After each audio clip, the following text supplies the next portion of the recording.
આપ સૌનું ઝેન લવ સત્સંગ સેન્ટરની અંદર આપ સૌનું હાર્દિક સ્વાગત છે. આજે આપણે આજના સેશનની શરૂઆત કરવા જઈ રહ્યા છીએ. ત્યારે સૌથી પહેલાં તો આપ લોકો મને એ જણાવજો કે મારો અવાજ અને મારો વિડીયો વ્યવસ્થિત આપના સુધી પહોંચે છે. એકચ્યુઅલી અત્યારે કેમેરો બેક સાઈડની અંદર છે, તો મને ખ્યાલ નહીં આવે તમે કોમેન્ટની અંદર શું જણાવ્યું છે. આજે એક નવો પ્રયોગ કરવા જઈ રહ્યા છીએ. સૌથી પહેલા તો આ સેશનની આપણે શરૂઆત કરીએ તે પહેલા આપણે અમુક સમય સુધી આપણા શ્વાસની ગતિને ઓબ્ઝર્વ કરીશું. આપણા શ્વાસની જે રિધમ છે એને સમજવાનો પ્રયત્ન કરીશું.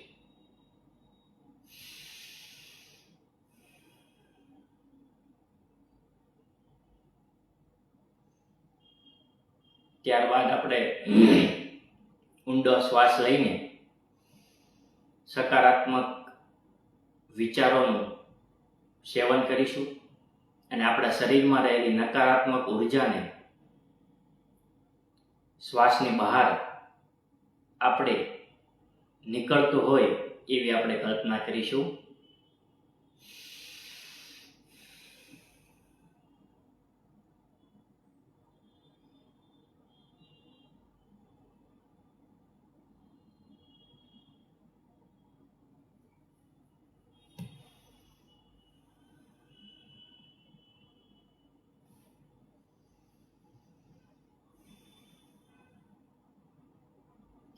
આપણા શરીરને સ્પર્શ કરતી હવા હોય કે પવન હોય તેમનો આપણે અનુભવ કરીશું.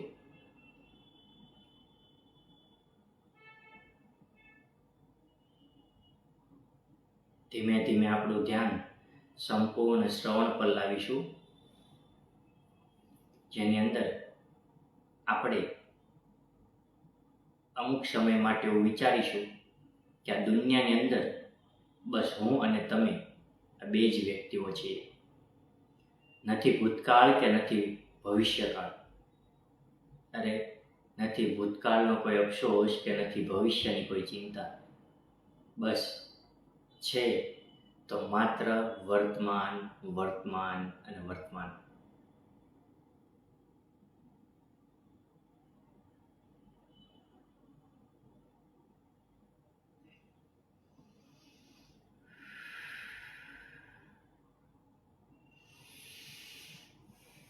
શરીર અને મનનો જો વચ્ચેનો કોઈ કડી હોય તો એ છે શ્વાસ. શ્વાસ એક એવી વસ્તુ છે જે શરીર અને મનને વર્તમાનની અંદર લાવે. તો ખાસ આપણે બધા સંપૂર્ણ ધ્યાન શ્રવણ પર રાખીશું અને ધીમે ધીમે એક બે શ્વાસ લઈને આપણે ધીમે ધીમે આંખો ખોલીશું.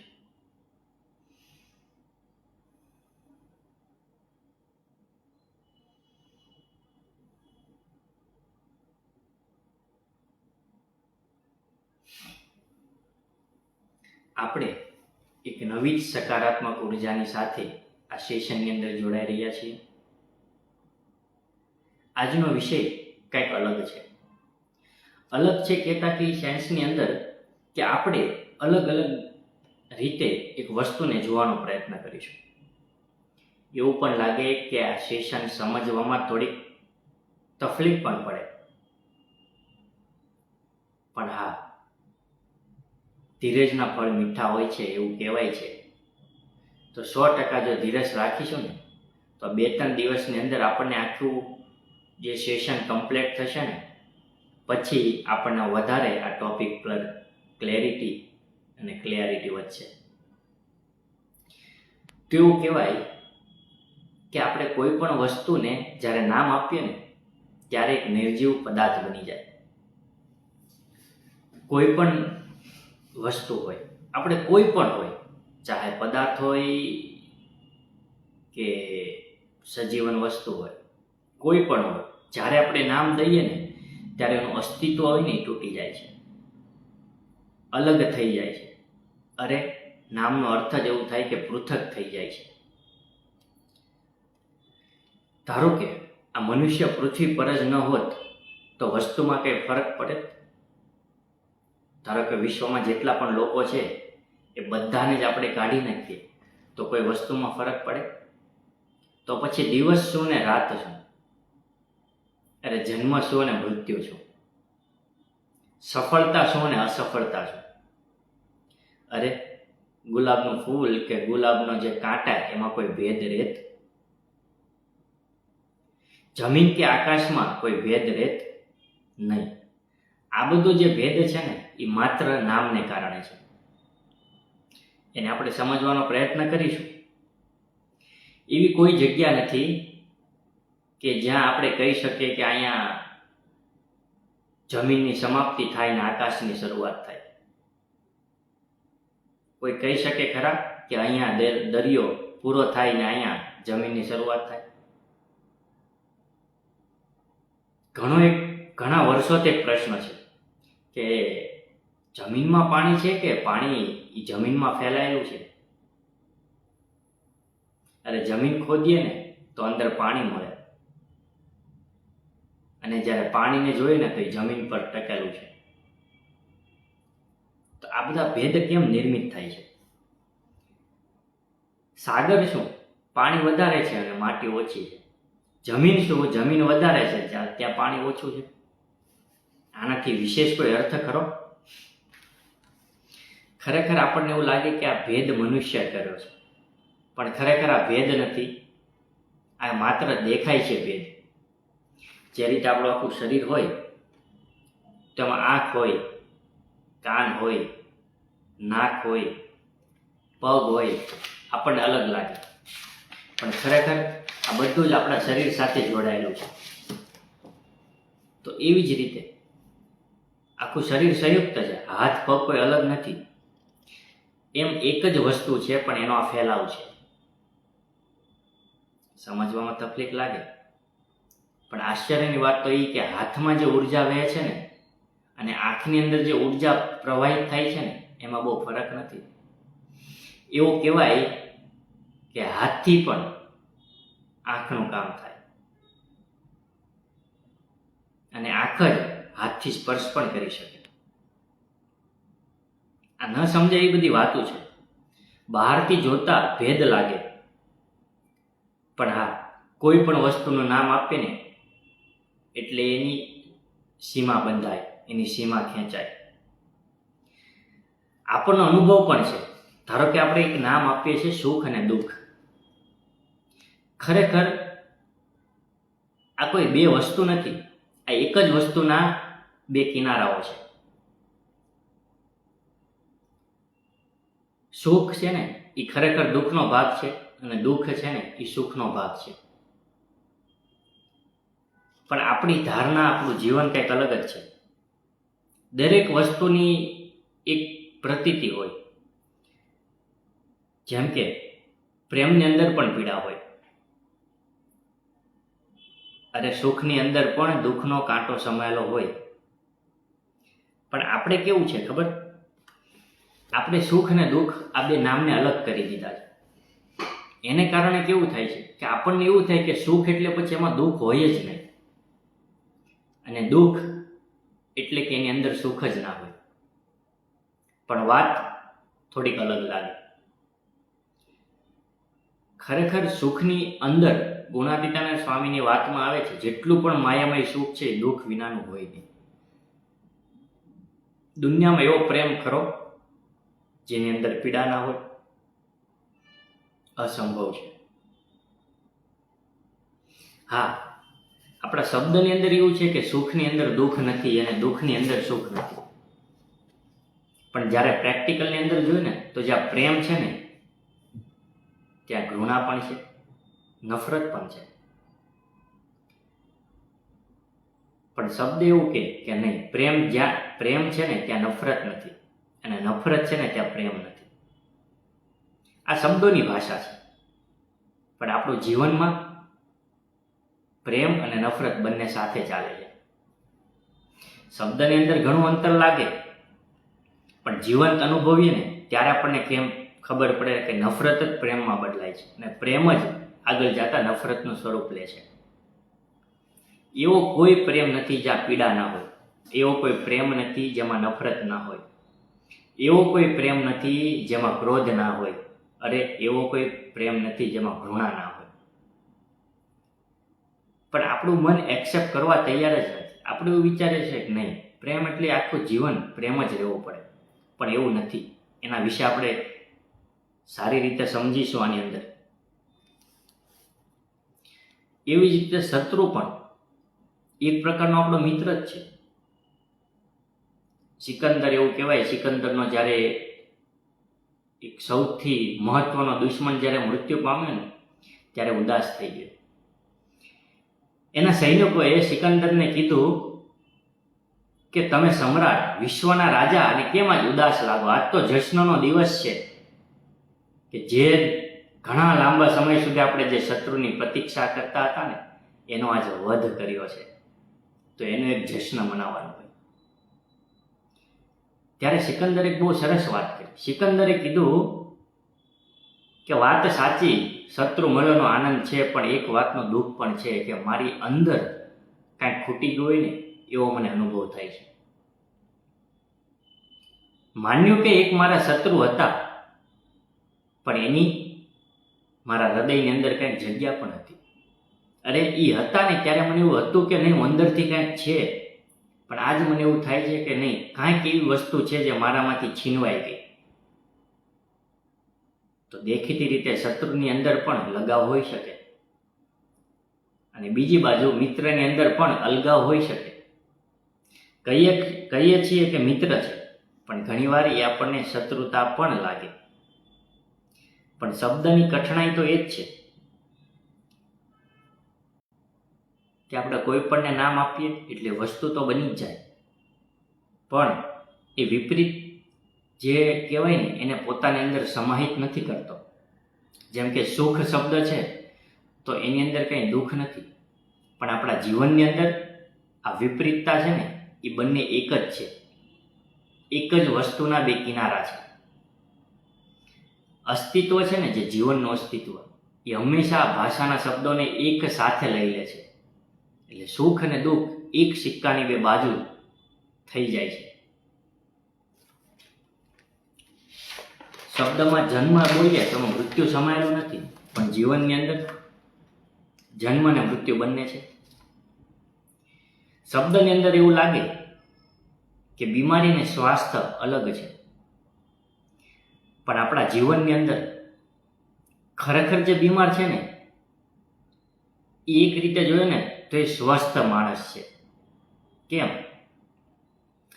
ખરેખર કોઈ વ્યક્તિને ખબર પડે કે હું બીમાર છું, એ જ એવું બતાવે છે કે માણસ સ્વસ્થ છે, હેલ્ધી છે. ત્યારે તો એને ખબર પડે ને કોઈ બીમાર છું. ઘણીવાર આપણને એવું લાગે કે આ બીમારી એક શત્રુતા જેવી આપણને લાગે, પણ આનંદની વાત તો એ છે કે બીમારી એ આપણો શત્રુ નહીં, આપણો મિત્ર છે. હા, બીમારી એવું બતાવે છે કે આપણા શરીરની અંદર કંઈક પ્રશ્ન છે, કંઈક ગડબડી છે, તો એને તમે સુધારવા માટે પ્રયત્ન કરો એવો બીમારી આપણને સંદેશ આપે છે. હા, બીમારી શત્રુ એને કહી શકીએ કે એવી બીમારી હોય જ્યારે અંત અવસ્થામાં ખબર પડે, અને જ્યારે ખબર પડે ત્યારે કોઈ ઓપ્શન વધતો નથી. એને કહી શકીએ કે બીમારી આપણો દુશ્મન હોઈ શકે, પણ 99% બીમારી એ એક પ્રકારના આપણે મિત્ર છે. ધારો કે આપણે બીમાર જ ન પડ્યા હોત, અથવા બીમારની ખબર જ પડે છે એ જ બતાવે છે કે આપણે વ્યવસ્થિત રીતે હેલ્ધી છીએ. અસ્તિત્વની અંદર લાગે બંને અલગ અલગ શબ્દ, બીમારી અને સ્વાસ્થ્ય, પણ જીવનની અંદર એક સિક્કાની બે બાજુ. પણ પ્રશ્ન એ કે આપણે કોઈ પણ નામ આપીએ ને એટલે દ્વૈત હંમેશા નિર્મિત થાય. દ્વૈત એટલે કે બે અર્થો નિર્મિત થાય. હવે નામ વગર તો રહી ના શકાય. ક્ષણભર, એક સેકન્ડ પણ આપણે ના રહી શકીએ. કેમ કે નામ એટલા માટે આપણે કોઈ પણ વસ્તુ અથવા વ્યક્તિને આપીએ છીએ જેથી આપણા જીવનમાં સરળતા રહે, પ્રશ્નો ઓછા થાય. કોકને બોલાવવો હોય તો નામથી બોલાવી શકાય, કંઈક જોતું હોય તો આપણને મેળવી શકાય. નામ તો જરૂરી છે જ, તો જ ખબર પડે ને કે આ પરિચિત છે કે અપરિચિત, જાણેલું છે કે અજાણેલું. એની માટે નામ આવશ્યક છે, એનો કોઈ આપણે વિરોધ નથી. પણ પ્રશ્ન એવું થાય કે ફૂલ છૂટી જાય છે અને શબ્દોની જાળ છે ને ચિત્ત પર રહી જાય છે. અને જ્યારે આ જાળને આપણે જોઈએ ને તો આપણને આપણું જીવન તૂટેલું હોય ને એવું લાગે. હવે સમજવા જેવી વસ્તુ તો એ છે કે જેને પણ આપણે નામ આપીએ ને એ વસ્તુ બની જાય. અરે તો પ્રશ્ન થાય કે પરમાત્માને નામ આપીએ તો એનું શું, આપવું કે ન આપવું? અરે હા, એને નામ આપીએ ને તો એ પથ્થર બની જાય. અરે આત્માને નામ આપીએ ને તો એ પણ વસ્તુ બની જાય. કહેવાનો અર્થ કોઈ પણને નામ આપીએ ને એટલે એને જે ચેતના હતી ને નષ્ટ થઈ જાય. આપણે કહીએ કે મારો પુત્ર, મારી પુત્રી, એવું કહીએ ને એટલે આપણું હૃદય એ પથ્થરની જેવું બની જાય. નામ છોડીએ ને તો જ વસ્તુમાંથી ચેતના બને અને પ્રેમનું હૃદય બને. ખરેખર આને સમજવાની જરૂર છે, કેમ કે આને આપણે સમજે એવી વાત નથી. આ થોડીક ફિલોસોફિકલ વાતો છે. આપણે જે જગતમાં રહીએ છીએ ને એ જગત ખરેખર ચેતનાનું છે, કોન્શિયસનેસનું. પણ આપણને એવું લાગે કે આપણું જીવન ચારે બાજુથી જળ વસ્તુની અંદર રહેલું છે. ઘરની અંદર, મકાનની અંદર, ફ્લેટ, ખુરશી, ટેબલ, પંખો, એસી, વાહનો, એ નિર્જીવ વસ્તુની અંદર આપણે રહેતા હોય ને એવું આપણને લાગે છે. ચારે બાજુ જોઈએ ને તો ફર્નિચર ને મકાન જ દેખાય છે. એટલે આપણને કેવું લાગે કે એની વચ્ચે પણ આપણે રહીએ છીએ ને, છીએ આપણે મનુષ્ય, તેમ છતાં આપણે વસ્તુ બની ગયા હોય ને એવું આપણને અનુભવાય છે. ધારો કે કોઈ વ્યક્તિ એવું કહે કે હું પ્રેમ કરું છું, એનો અર્થ શું થયો?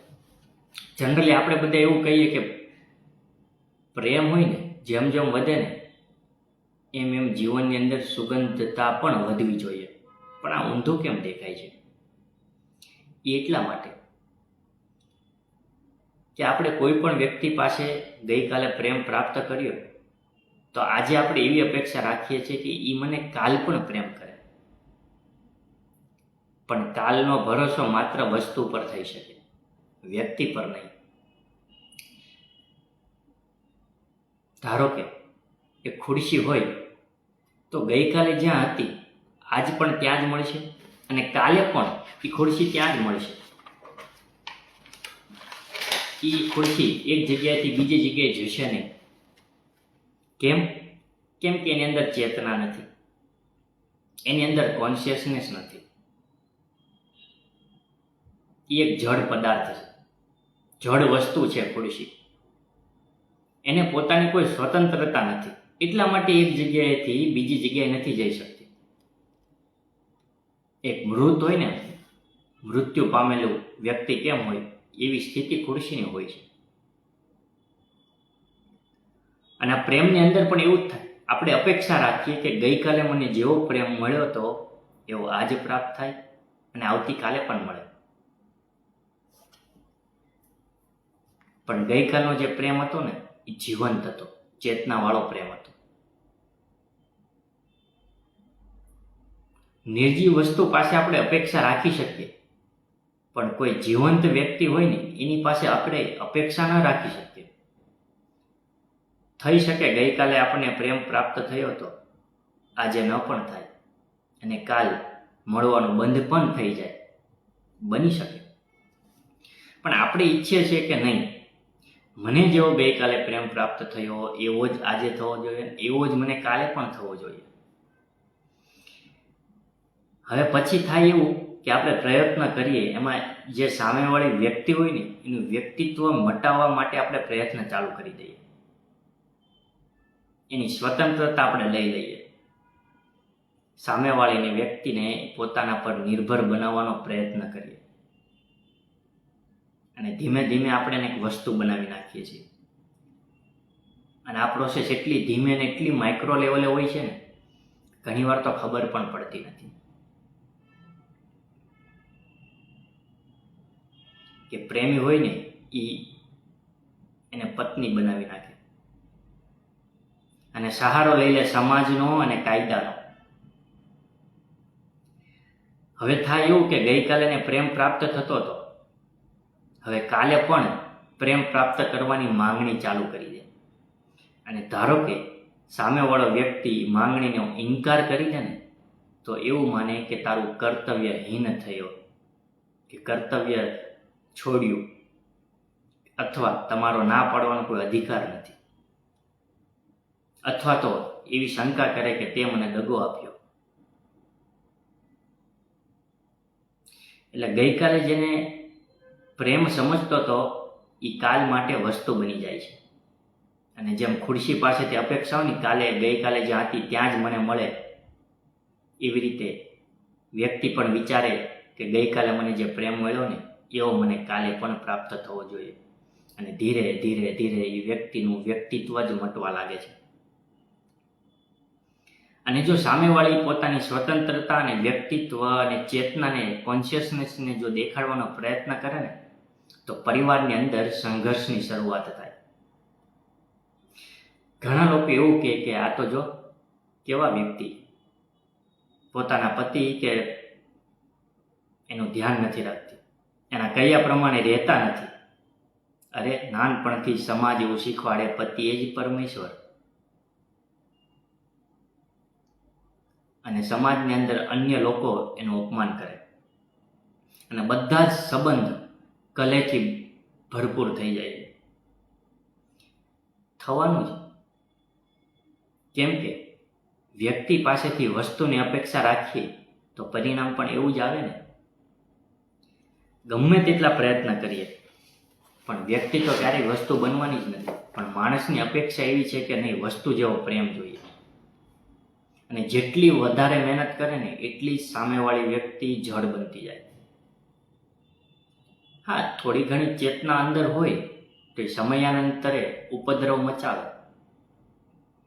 પણ મોટા ભાગે સ્વયંને દબાવી નાખે. તો પ્રશ્ન એવો થાય, જો સામેવાળી વ્યક્તિ વસ્તુ બની જાય ને તો એનાથી પ્રેમ પ્રાપ્ત ના થાય. જેમ કે ખુરશીને પ્રેમ કરીએ તેનું મહત્વ કેટલું ન બરાબર. ખરેખર જે આનંદ અને સુખ હતો એની ચેતનામાં હતો, એની કોન્શિયસનેસ, એની સ્વતંત્રતાને કારણે હતો. પણ એક વ્યક્તિ જ્યારે બીજા વ્યક્તિની ચેતનાનું હરણ કરી લે અથવા તો સ્વતંત્રતા ઉપર પ્રશ્નચિહ્ન ઊભા કરી દે ને, પછી પ્રેમ દુર્ગંધવાળો થઈ જાય છે. અને માણસની નૈતિક દુવિધા થઈ છે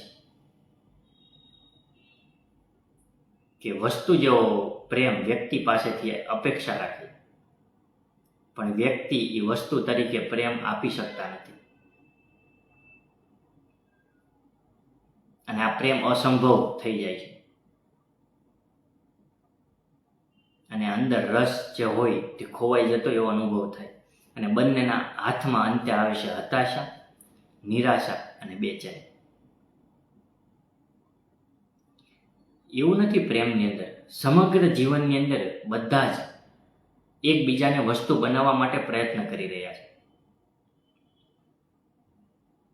કેમ કે વસ્તુ પર માલકિયતની સ્થાપિત કરી શકાય, માલકિયતનો અધિકાર કરી શકાય. કોઈ વસ્તુને પોતાના અંદર કે પોતાના ઉપર નિર્ભર બનાવી શકાય. અને તેની માટે વ્યક્તિ, સમાજ સતત પ્રયત્ન કરે છે. કહેવાનું છું કે જ્યાં નામ છે ને ત્યાં વસ્તુ આગળ જતા બની જાય છે. એટલે જ ધારો કે કોઈ વ્યક્તિ એમ કે હું તારો પ્રેમી છું, એનો અર્થ જ એમ થયો કે હું એક વસ્તુ બની ગયો, હું એક વસ્તુ બની ગઈ. કેમ કે નામ જે છે ને આપ્યું એટલે સીમા બંધાણી.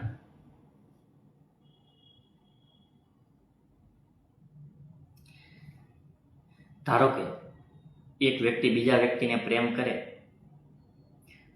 તો થાય કેવું કે એક વ્યક્તિને બીજા વ્યક્તિ પર જ્યારે ક્રોધ આવે ને ત્યારે પૂર્ણ રીતે ક્રોધને ઠાલવી પણ નથી શકતા. અને કેમ કે સામેવાળો વ્યક્તિ એવું કે હું તારો પ્રેમી છું, તું મારા પર કેવી રીતે ક્રોધ કરી શકે. થાય છે એવું કે અંદર ઘણીવાર ક્રોધ ભરાય છે અને બહાર આપણે પ્રેમનું નાટક કરીએ છીએ. એ ક્રોધને દબાવી નાખવામાં આવે છે. પછી એક સમય એવો આવે કે અંદરથી ધક્કા મારે અને વિસ્ફોટની જેમ ફૂટે. ત્યારે ધીમે ધીમે પ્રેમ એ નફરતની અંદર બદલવાની શરૂઆત થઈ જાય છે. પણ જે વ્યક્તિ ખરેખર જેને પ્રેમ કરતા હો એના ઉપર જો ક્રોધ ના કરી શકીએ તો એ વ્યક્તિ ઉપર પૂર્ણ રીતે પ્રેમ પણ ના કરી શકીએ. કેમ કે પ્રેમ અને ક્રોધ એક સિક્કાની બે બાજુ છે. નામ ભલે અલગ છે પણ જીવનની અંદર પ્રેમની અંદર પીડા છે અને પ્રેમની અંદર ઘૃણા અને નફરત પણ છે. પ્રશ્ન એવો થાય કે આપણે કહી દઈએ કે હું તારો પ્રેમી છું, તો કાલે ધારો કે ક્રોધ આવશે તો એનું શું? તો ક્રોધને દબાવી નાખે. ક્રોધને દબાવીને ઉપરથી પ્રેમનું નાટક કરીએ અને અંતે હાથમાં ફરીથી આવશે હતાશા, નિરાશા અને બેચેની. કેમ કે આ જે પ્રેમ છે ને એ આર્ટિફિશિયલ પ્રેમ હોય છે, નેચરલી નહીં. શરૂઆતનો જે પ્રેમ હતો એ સ્વતંત્ર હતો, એમાં કોઈ નિયમ, મર્યાદા કે બંધન નહોતું.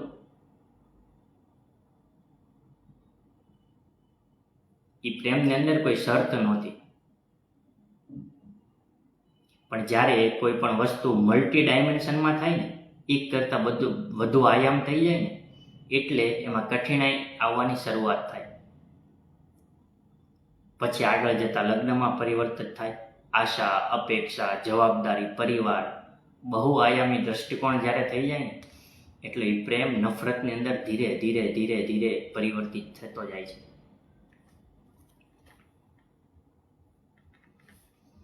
અને આગળ જતાં એક સમય એવો આવે કે જેને આપણે પ્રેમ કરીએ છીએ ને એનાથી જ બચવાનો પ્રયત્ન કરીએ. ઘણા ઓફિસેથી હાથે કરીને રાતે લેટ આવે, ઘરે ઓછો સમય આપવો પડે ને એની માટે બહાર વધારે રખડે.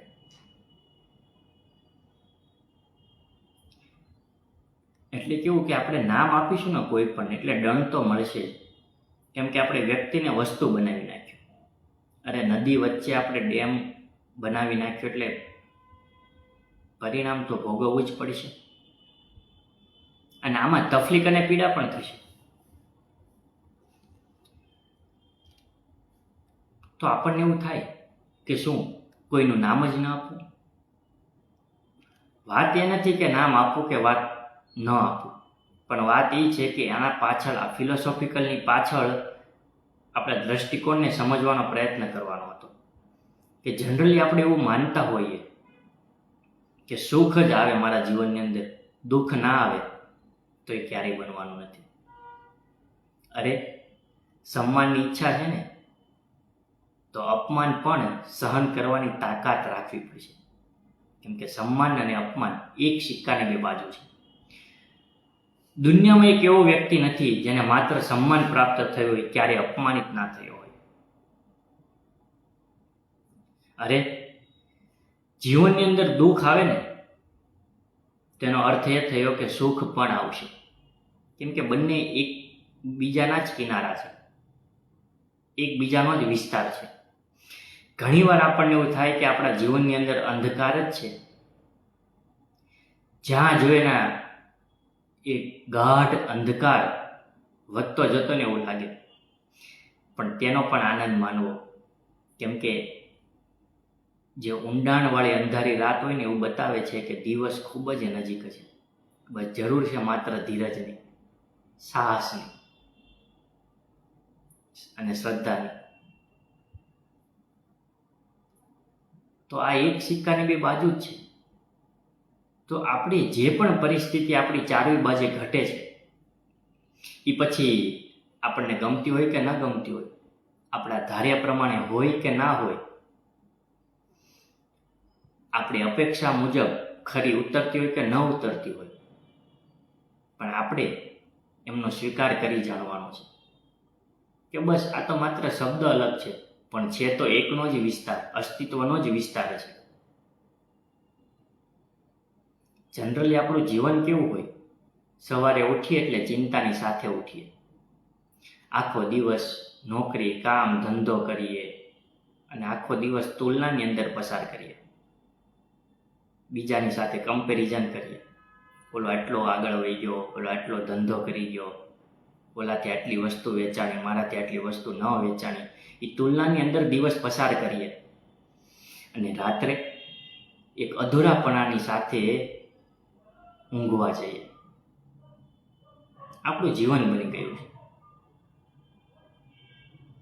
તો ખાસ આજના દિવસે હું એમ નથી કહેતો કે આ વાતને તમે સ્વીકાર કરી લો, પણ હા, એક વાત તો ચોક્કસ કહીશ